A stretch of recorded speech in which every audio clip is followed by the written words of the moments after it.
Hello, we've got something really cool to look at today, and the reason I think this is really cool, and I genuinely do, is because this can potentially save you a whole bunch of time. So we're going to look today at a real life example of a company that we currently use to scan in information for us.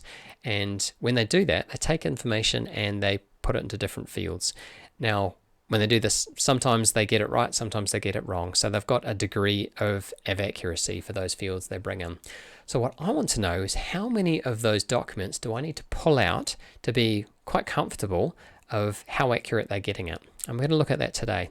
Now, with all of these things, think about as we're going through where else you could apply this, because this is it's something that you can apply to a whole bunch of different places and potentially save time with this.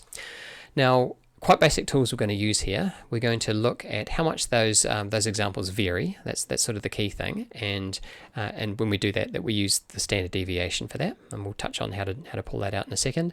And the second thing is what sort of margin of error we're happy with. And in the example that we use today, it's going to be plus or minus 10%.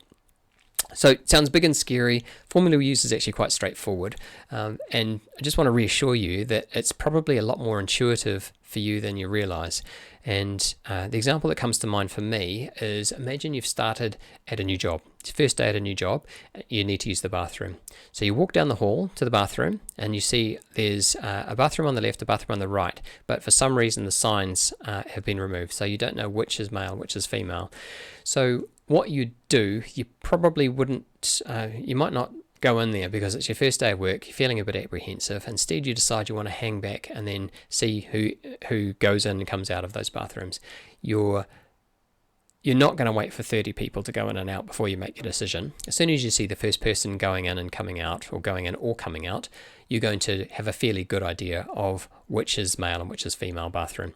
And the reason for that is because it's quite a low variability. The standard deviation is really low for that.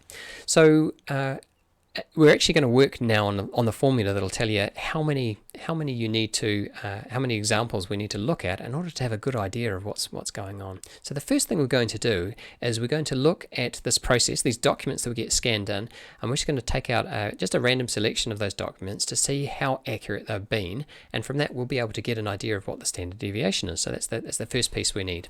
Okay, so we're going to dive into Excel again, and this is how accurate these documents have been so far. So first one was 56% accurate, so 44% of those fields have got wrong. Next one, 66% accurate, 34% have got wrong, and so on, all the way down here.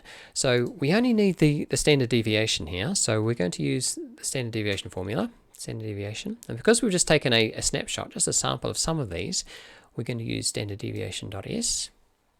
Going to select the data we've got, and from this we can see the standard deviation is 7.587. So I mentioned earlier the two things that we needed was the margin of error, so plus or minus 10%, and the standard deviation, which is 7.587. So the formula, so hold your breath. This is the formula. Looks scary, it's quite straightforward. We'll just copy it and just put the standard deviation and the width, the margin of error in there, and we'll have the number that we need to look at. So firstly, 4 times 1.96 squared times the standard deviation. If you remember, that was 7.587, so we'll pop that back in there. 7.587, and that's squared as well, close brackets, and the target width. Now for us, we said it was going to be plus or minus 10%, so the width between those two is 20. So we're going to put in here is 20 squared again. And what this will do is this is going to show us how many of these documents we need to look at in order to be quite comfortable that what we're seeing in the little sample, the little snapshot that we're going to take is going to show us what's happening in all the documents without having to read them all. So this is going to return us a number of 2.21. We always round this up. So we need to look at 3 documents in order to know how accurate this process is. So it's been quite a straightforward process. We've got quite an easy formula, though admittedly it does look a bit daunting here. And we're going to pop this formula in the comments below, so you don't need to write it down.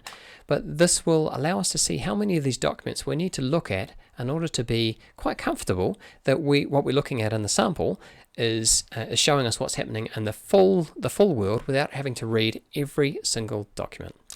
Okay, quite a useful tool. I'm hoping that you've been able to apply this to something else that you're working on, or thinking about how you might apply this as something else you've been thinking on.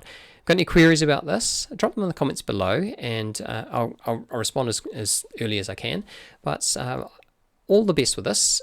Super useful. I think it's one of the coolest tools that I've used of late.